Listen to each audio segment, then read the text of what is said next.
two cameras again. What? So this is part 2 of our Robocop special with special guests. First contest winner Jon Lance Duran, actor, artist extraordinaire. Hey guys, thank you, Mark. No and thank problem. you guys also. With our host Nellii. Matt. and Mark, with my Hey, Cyclops. So we're here talking about Robocop, 2014 this time. Oh Directed by Jose Padilla. Before we get too far into my opinions on this movie, there's a lot to like in this movie. There's a lot happening. I must admit, That opening is killer when they're like in Afghanistan. Oh yeah, that is a good Dude, General that's so Haley's in it. Yeah, And yes. Rorschach. Yeah. For some reason, Sam Jackson is Bill O'Reilly. With a really bad wig. But I think it works though. Yeah. That is very Robocop. Yeah. The satire of No, Fox totally. News. But they and, should have expanded more we're on in it. Afghanistan. Yeah. And we're just gonna randomly like hold people at hostage. Yeah. And, like, Yeah. And I what think was up with that? They were just like it. They're fine. They Yeah. were like real upset. Yeah, They're There's a not lot holding of- hostage. They well, were yeah. just They're making just sure they policing were the Yeah, It was just yeah. it was the Middle I Eastern think for countries. suicide bombers. no Like reason. it happened. This movie, it has a lot of. They should have expanded if on they it. had more Yeah. of stuff like Yeah. that, there was like an Yeah. obvious social commentary and Exactly. like, satire. Like the I original liked it. one. There, Yeah. there was satire, but it was just kind of fell short. There was It would just Yeah. kind of stop happening. There was comments on what is it, corporate greed. There was a comment on the military-industrial complex. There was a lot of comments on things, But they would just say like Yeah. a sentence instead of a whole paragraph. yeah, Exactly. It was just kind of like, look, just like the original, we have the media. Just like we're exploring what humanity is. You know, is Now that we got that out of the way, let's go to the other stuff. It was Yeah, a lot of different ideas that they put up, but nothing that went into each other. It was Nothing a series of cohesive different enough. movies. It was kind of like Yeah. sprinkling on a cake, and the cake itself was basically an action movie. A And really generic action. Really Yeah. generic, not that actiony action movie. Yeah. No good action sequence. Yeah, and I think the original Robocop, I mean, this is one thing that the new Robocop suffered because it's a remake. All remakes suffer this, that they'll be compared to the original. Yeah. Of course. And this one, I think it suffers because the original Robocop, there's action in it, but I wouldn't call it an action movie. I would call it a sci-fi movie more than anything. Yeah. Yeah. This movie tries real hard for like hard sci-fi. Yeah. And it should be shooting for like B-movie sci-fi. It Like pulls some on your fun. heartstrings. Well, it Yeah. tries to. The performances are good enough. The cast is amazing. The cast Like, is that cast amazing. is like A-list. Totally, Yeah. man. And they bring it. They don't. They know. You tell they're Batman. being serious himself. about it. Yeah. Yeah, Joel Kinnaman as Robocop. I thought it was a good cast. It was good casting. Yeah, Yeah. Gary Oldman as the doctor who Yeah. gives him the prosthetic body, Another the awesome Robocop guy. suit. Yeah. Michael Keaton as the head of Omnicorp, which is the OCP equivalent. Right. Jay Baruchel is the PR guy. Yeah. Yeah. We were talking about this before. Yeah. Jay Baruchel in George Miller's Justice League, he would have played Maxwell Lord, and I was saying I think that's how he would have played Maxwell Lord. Like who else is in there? Sam Jackson, obviously. Right. What was it when I was like trying to sum up the plot earlier? I was like, well, you see, Nick Fury is doing news coverage of Lieutenant James Gordon, who works for Batman, giving that blonde guy a robot suit. Yeah, I did a killing. That's all I know. And it went terribly wrong. Oh no, wait! Joel Kinnaman's playing Rick Flag in Suicide Squad. Is that who that is? Yeah, I knew he looked Holy Yeah. shit! Well, So there you go. all around. He's great. I like Joel Kinnaman. I think He's really good in the He's movie. awesome. Watch The Killing. He's Yes. really good in that. The Killing. He's fantastic. Yeah. Yeah. Yeah, it's on Netflix, right? It's on Yeah. Netflix. Well, there you go. Yeah. Great show. The Killing. Yeah. Yeah. I think it's the Robocop design is kind of generic because I actually really love the Robocop. I like the black first, suit. the I black actually liked one? the black one, and I liked It was- at it was one point okay. they even like comment on it, and have some fun Yeah. with it. Yeah. Like Michael Keaton is having a great time in Oh, this movie. he is. Yeah. He's good. He's good in it. He's Yeah. making the '80s RoboCop satire that I wanted to see. Yes. Yeah, I think He's definitely trying. Yeah. Yeah. He is, but I think the problem I have with the suit itself is that sometimes it looks really good, the black suit, The black. the Yeah. tactical outfit or whatever, it looks really good, and then sometimes I guess the lighting is off, so it looks very rubbery or leathery, Yeah. and you can tell where it kind of bends and stuff, so it doesn't look so much like armor. But some of the armor design on it itself, some of the details, because when it comes to that sort of thing, I'm very detail oriented. Yeah. was just kind of hit and miss and more miss than hit. It does sometimes, yeah. like you said, because the lighting looked like maybe Yeah. they forgot to paint something on it. And I think it's because a lot of green screen is used probably. Oh, I'm sure. And a lot of times I notice green screen Like for filler on the suit itself. Yeah. Christian, you're familiar. Like green screen lighting is different than, let's say, like what you're lighting us up with, right? Like it could affect how something looks on camera. You know what? Like I'm not too knowledgeable about green screen because I never worked on it before. I worked in a couple of music videos where they did green screen, but I didn't notice a different lighting to it. So I'm not going to comment on that because I don't want to sound like an idiot. Yeah, no, it's fine. I can sound like an idiot. I'm cool with that. I do believe there is something to do with lighting and also like where your shadow falls. Yeah. Because you don't. Well, because they have to light you up. Right? Yeah. They have to light you up from the front and then light you up from the back in between the green screen. And I've only done it once, but and then that's gonna wash out all those like the rich blacks that are like highlighting details and just make them look really generic. A good example is say like Chris Evans in the Avengers, the first Avengers movie. His costume, like the detail looks different when he's outside and when it's in a closed set. And you can tell by either it's the material, how it reflects light, or the lighting itself. I forgot to mention Jon Lance's background in production, so this is why he's so detail oriented with these things. Aside from being an actor and all that. And just been drawing some. I was going to say something about actually casting the person that they did for RoboCop. Joel Kinnaman.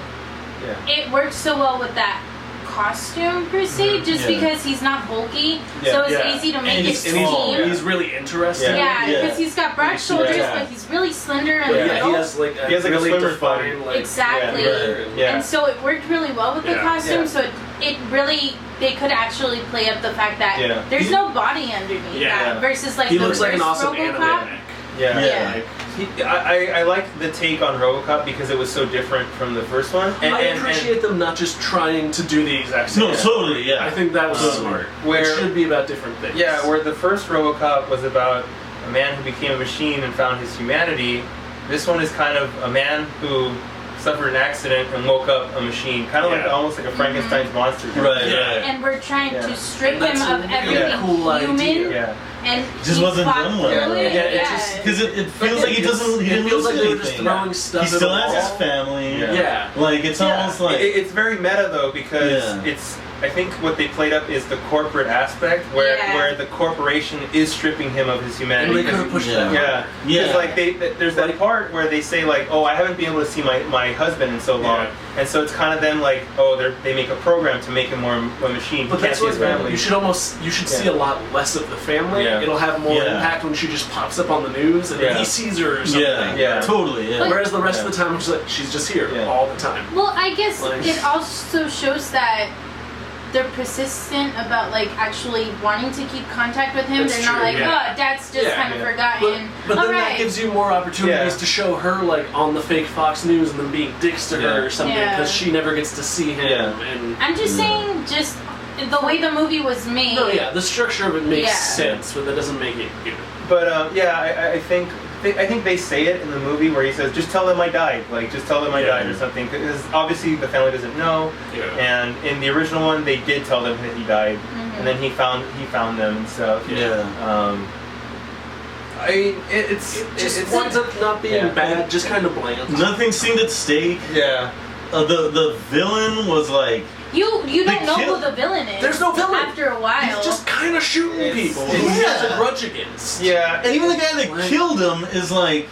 He's after him supposedly he's after him the whole time. Then when he finally goes to take him out, it's super easy. And all the lights go off, so you don't even see what could have been a great action sequence. There is no catharsis. Not at all. Not at all. That's the PG-13 coming. That's one thing this movie suffers from. RoboCop 1987 had an R rating. They could do whatever the fuck they wanted. The writer and the director of the new RoboCop were like, no, it has to be R. This has to be hard R. We will pull all your funding. Or you'll make it PG-13. RoboCop has a capital R. Yes. In the eyes of somebody that's younger, not saying I'm younger, but thinking of like my younger self, some of those fight scenes were neat. Some like of them were cool. How they would light up the whole like, what is it, towards the end? When they would go through his vision and just the flashes of things. It does get the aspect of a fight, but obviously not as gruesome as we're used to seeing in a Robocop. And he's got his ass handed to him way too many times. Yeah. Like, it's like, are you supposed to be a badass? Like, what the, like he got fucked up way too many times. I did love the fight with Jackie Earle Haley, Mark's best friend. Yeah. He follows me on Twitter, which is awesome. Oh, really? Yeah. No way. That's awesome. After the last episode, he was good too. Yeah, he's really good. Like, yeah. In general, he he's should have awesome. been the bad guy. Yeah. It felt like they were setting it up that he was secretly the drug kingpin because he's so good at being dislikable. He was set but up charming. He was set up like he was gonna be the guy, like or at least the guy who was gonna get his comeuppance. He was clearly, and even the way he was playing it really made me think of Red Foreman. I think was his real name. Clarence Boddicker. Kurtwood Smith. Thank you. It reminded me a lot of that character. Like all he was missing was some glasses. Everything was just so anticlimactic. Yeah. One anticlimax after those the other. lines that he says like "Dead or Alive, You're Coming with Me" or "I'll Buy That with a $1" had no oomph to it. They just said it. It was kind of like, because we have to. And it's like I would have rather they didn't say them. Me too. No, totally. Except for "Dead or Alive, You're Coming with Me," and I thought they did that fine when he's like. I don't even remember when it happened in that movie, to be honest with you, because it was I just watched it this morning. I heard it once in the movie, I think. I feel... When did we say I feel like this movie's like a video game that has a bunch of little bosses. And then they build you up to like this thing of having like a giant boss, but it's not real. And he just not a boss fight. Spoiler. He just sort of shoots Michael Keaton. Spoiler. It was so stupid. One thing I had a problem is Ed 209. Ed 209 was such a big threat to Robocop. He was like the Ironmonger, and Robocop was Iron Man. In this movie, they kind of like they dropped the ball in that they revealed Ed 209 too soon. Yes. And he just became. The redesign of it, though. I know, it was a cool design. It was a cool There were a lot of cool designs in it, by the way. A lot of cool sci-fi There's designs. a lot, like the production design feels like that's what the director was like. Yeah, this is the one place I can actually do things. There was like it was talking about, especially like today. It's a lot of. No, I'm fine. Okay. If I die on camera, that's cool. I'll choke out. We'll get views. Yeah, we will. Fuck it. I don't care. Die with my sunglasses on. I did it for the views. I like that it's a commentary on drones, and so there's a lot of drones in this movie. And 209 is a drone. The preceding model before Robocop, it's full. It's almost like a Terminator almost. It is.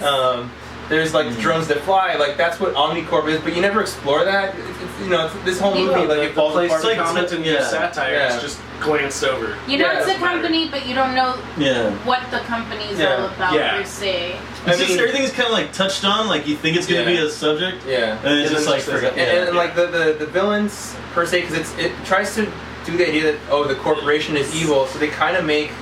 Michael Keaton, Jay Baruchel, Jackie Earle Haley, they're all part of the Omnicorp company, and they're kind of they fall victim of that scheming villain who's just evil because they're evil. Like, I want to make money. I just want to like sometimes like out of nowhere, like Michael Keaton just all of a sudden is evil. Yeah. Like I know he has doesn't have like a lot of remorse, but like all of a sudden he's like, I could shoot your family. I was like, that has not been this character at all. He's just been all about the money. Batman, no. I mean, like I would think, like honestly, like if Michael Keaton had been cast in Batman v Superman as Lex Luthor, playing the character he played in this movie, it'd be perfect. That would be kind of cool. It would be cool. That's like me fan casting, but I feel maybe if they would have broken up this movie into a couple of movies and actually just focused on one idea. He's got greenlit for a sequel already. I'm sure it made money. He got greenlit for a sequel this past week, I believe. I read it this morning. Hopefully they listen to the criticism, because some sequels do, and then they get better. Hey, overall, it was just pretty dull. It was just forgettable. Robocop production team, call us. We can help you make a great Robocop movie, especially John. And actually, really quick, it should have been. I've told Mark before. It should be a continuation of the original. It shouldn't be like. It shouldn't even be Alex Murphy. Yeah, it should have been another character. Yeah. That was like they scrapped down that. The Robocop program. Blah blah blah. Get some commentary on sequels. Totally, it would have been so much better. Yeah, and check in like maybe like the car that we would drive later on had Murphy in it. You know what I mean? That would be cool. The internal like computer. Yeah. Or he's missing. Yeah. Oh my god! That would be cool. I don't know. Something like that, like some kind of computer. Just kind of like squeezes out. And Peter Weller's like electronic head. Like my idea for a RoboCop movie, like if you were to do a remake / sequel, it would be like a new RoboCop program, but then like the old RoboCop is missing, and then he's become like Master Mold from the X-Men, and he's evil now, and like that would be it. Like that's as far as I got because I just thought it up right now. But yeah, I liked the visor for the new RoboCop, but I don't like it. At the same time, he reminded me too much of like Cyclops and Iron Man, I guess. Like, cause I think Iron Man Iron Man's popular because I think it was a cool evolution from the original. I like that, especially the silver suit. Yeah, the silver suit, which is really obviously what would be in the sequel. Yeah, totally. And I talked to a lot of people about this, and we all have agreed that it's kind of weird that they leave his hand. And there's no point to it. I mean, even if they don't want to, like, because I guess it is kind of a fun reference to in the original one when they're like, do we leave the hand? No, why the fuck would we leave the hand? Cut it off. Yeah, that's a good reference. But I think then, like, it's literally from here to there. Give him a glove. I think like if he had just like a glove slipped on when he was in tactical mode, it would just look better. Maybe like in their sense of seeing it, they did want that human aspect of it. But that's why, like Mark said, like in tactical mode, it comes up and like grows over the same way it grows over his face. I think that the humanity is like his face. I think that's what it always was because I think often like when you watch the original RoboCop, it's kind of like they compare him to Batman because he had the same expression. So finally, when RoboCop finally finds his humanity, you notice in the original, he doesn't wear the visor anymore. He's just his face is exposed because he's not his humanity. And this one, because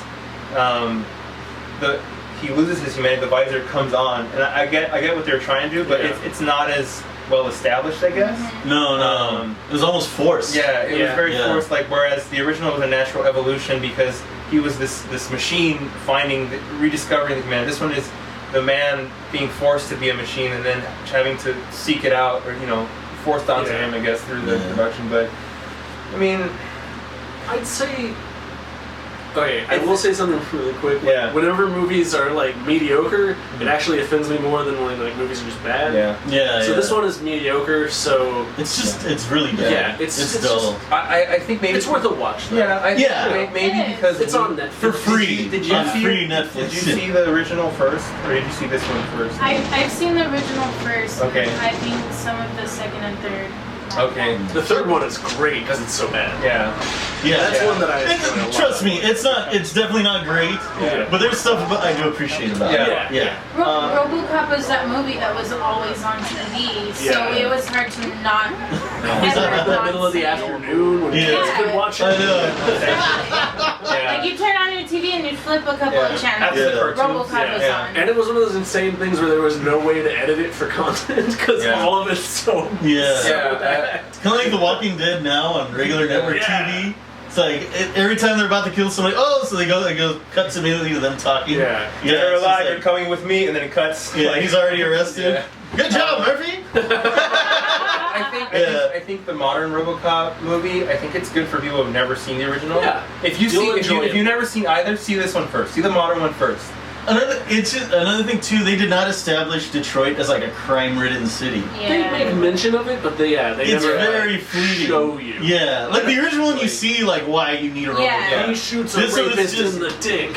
Exactly. It's just so tame. It's almost like they're afraid to touch on anything. Weren't they just establishing that they just wanted it in the States in general? Well, they weren't just saying it's focused on one place. And then they make it in Korea, I believe. Or China. They make it in a certain part of Asia, and then it's basically a comment. See, again, this is why it suffers. We don't know a whole lot because they don't do a whole lot. Thank you. It's way too much up to you watching it, and it's not that good ambiguity where you're forced to think. It's more like I just want to fill in the blanks so that I'm not bored. It's just weak writing, I think. It is. And again, it sucks that the guy had so much trouble with the studio. And I mean, we don't get into studio politics, but apparently that's what happened. That's as far as we can comment on. It reminds me a lot of the Fantastic Four in that way. And that you can see where... Check out that video, by the way. Where the obvious cuts are. So So yeah, I think like if you've never seen RoboCop, I'd say check this one out first, and then go back and watch it. Yeah. But if you only want to watch one because you don't have that much time, watch the original. Yes. Definitely. Because Paul Verhoeven, he knows how to direct. Yeah. Like I used to confuse him with George Miller because they looked alike, and obviously everyone from the '80s. And Paul Verhoeven, he's made tons of good movies like Total Recall. What is it? Last Action Hero. Like nobody got that as a satire. That was like more so of a satire than this one. Real good. Yeah, but people I didn't even realize he did that one. Showgirls. Showgirls. Showgirls. Yeah, like Paul Verhoeven and Arnold Schwarzenegger. Paul Verhoeven in the '80s is like amazing. When he had Starship Troopers too, right? Starship Troopers. Yeah, Paul Verhoeven's really big on satire, and I think a lot of it's masked. And a lot of people miss it. So check it out. So I mean, I'd say both RoboCops are worth watching, but if you had to watch one, watch the original 1987. Yes, it's great. Yes. So I guess that wraps it up. It does. So, another successful episode. So like, do you guys want to close out with the RoboCop theme or what? Like, da da da da da. Play the video game too. The video game, if you can find it, the old one. Yeah, it was really cool. Was it on the Terminator versus RoboCop? Was it on any? Is really good too. It was mostly on the arcades. There's some on Nintendo, Sega. Yeah, so. All right, I'm gonna cut. So say your goodbyes. Bye. See you guys. Enjoy. Have a good one. Thanks for having me on, guys. Jon Lance Duran, the Graphic Ramblers. Graphic Ramblers, listen to them. Matt and myself, we're signing off.